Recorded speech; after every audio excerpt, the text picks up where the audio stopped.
Hey everyone, welcome back to another episode of the Chlorine King podcast, your number one source for pool care. We have another great episode in store for our listeners tonight, and we're very close to wrapping up our chemical series of this week's episodes about calcium hardness. But before we get to that, I always like to answer a question from one of our listeners. You can check out our website at 𝐶hlorinekingpools.com and leave a question there for us on our Contact Us page. So let's go ahead and answer a question from Michelle. She emailed me earlier this week asking, Eric, what's the most common issue you find when you go to a new pool for an estimate? Well, Michelle, it's really hard to say there's only one commonality. If I had to answer it truthfully, I'd say it's shared amongst three main issues. The first is the equipment in not good shape or it's undersized. The pool will only be as clean as the equipment allows it to be. If it's not in good shape or it's undersized, you can be assured the pool will not look its best and possibly be unsafe. The second issue would be having the pool set to run for too little a time. I know it's tough times, we're always trying to save money these days, but running your pool less can actually cost you more in the end.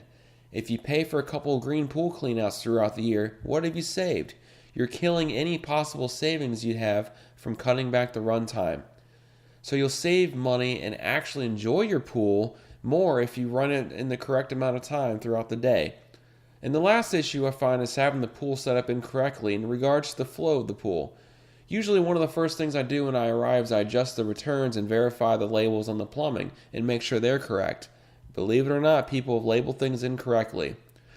There's just an endless amount of scenarios of what could happen if things aren't set correctly. Anything from chemistry issues all the way to equipment issues.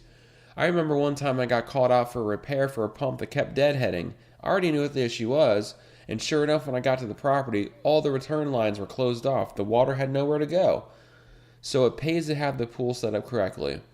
I really hope that helps answer your question, Michelle. Don't hesitate to reach out if you have any questions so I can be of greater assistance. So calcium hardness is our main topic tonight, and just like every other chemical we've talked about, it's super important to make sure that this one is in range as well. Calcium hardness is essentially the measure of how soft or how hard your pool water is. The calcium reading you get when you test it is how much calcium is actually dissolved in your pool water in parts per million. Calcium hardness can also create a corrosive or scale-forming pool just like pH or alkalinity can if it's not kept in range. According to the NSPF, the recommended range is 200 to 400 parts per million of calcium. Now let's not get calcium hardness mixed up with total hardness. Total hardness is the combination of both calcium hardness and magnesium. So if you're testing for total hardness, oftentimes found on test strips, you could be making some correction errors if you're not taking that into consideration. For instance, if you test total hardness at 200 parts per million, that'll mean that you have less than the recommended amount of calcium in your pool. So just make sure you're not getting things mixed up so you can keep your pool as balanced as possible. So Eric, what happens when your calcium is low? Water requires calcium. It longs for it, if you will. So if there isn't enough in the water, it will find it. It'll search for it. And plaster pools have tons of calcium in the surface, so that's where the water will go to find it. What will happen if it's kept low for long enough, you'll start seeing things like etching, pitting, or even delamination. It literally starts eating away at the surface of anything that has concrete or masonry in it because of the calcium in it. So if your calcium is low in your pool, get it up to protect your pool surface. What if the calcium is high? Oftentimes the calcium being high is the offender versus it being low. What you can see is cloudy water if it's really high.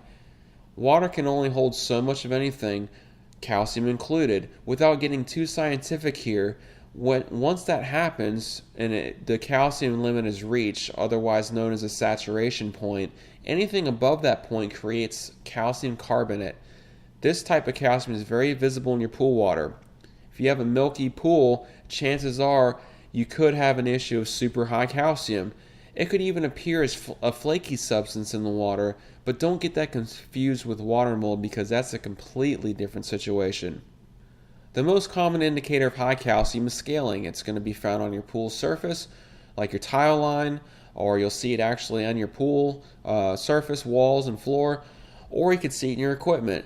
There's a myriad of problems of scale that could occur. It could cause circulation issues if it forms in the pipes because it'll be blocking the water flow.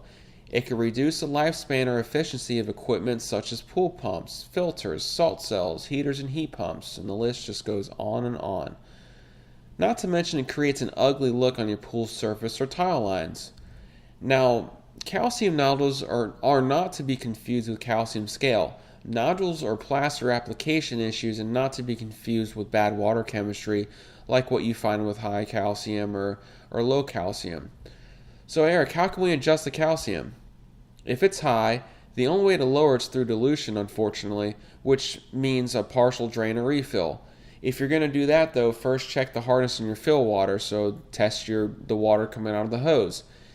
If you have a reading of 600 parts per million in your pool water, but your hose water is at 540 parts per million, it doesn't really make any sense doing a drain and refill. You're going to be wasting your money and not getting much of a difference, and you're not going to be lowering your calcium hardness that much. In that case, what you'd want to do is keep your saturation index, which we'll discuss in another episode, more on the corrosive side, and also keep your pH down below 7.5. A lower pH keeps things suspended in water better to help prevent scale forming, like what happens, when the pH is high, it actually helps or promotes scale forming. So keep that pH in check and you'll keep the calcium in check as well, the best as possible. If it's low, what you'll need to do is add some calcium chloride flakes in the water. If you go to your pool store and ask for calcium chloride, you can follow the instructions on how to add it.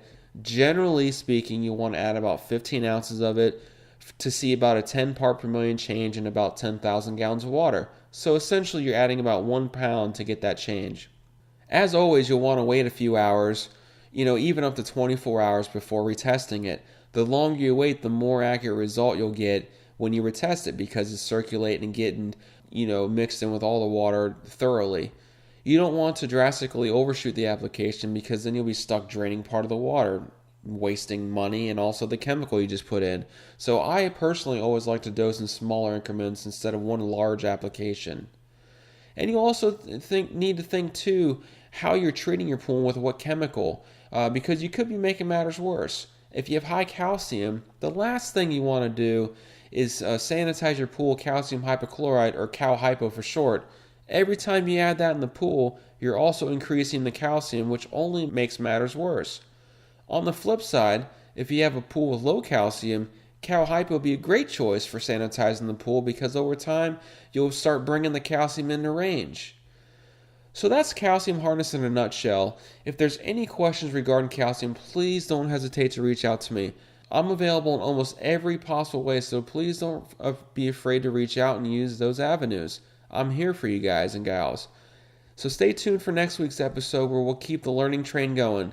Be safe, enjoy your pool, and have a great night, everyone.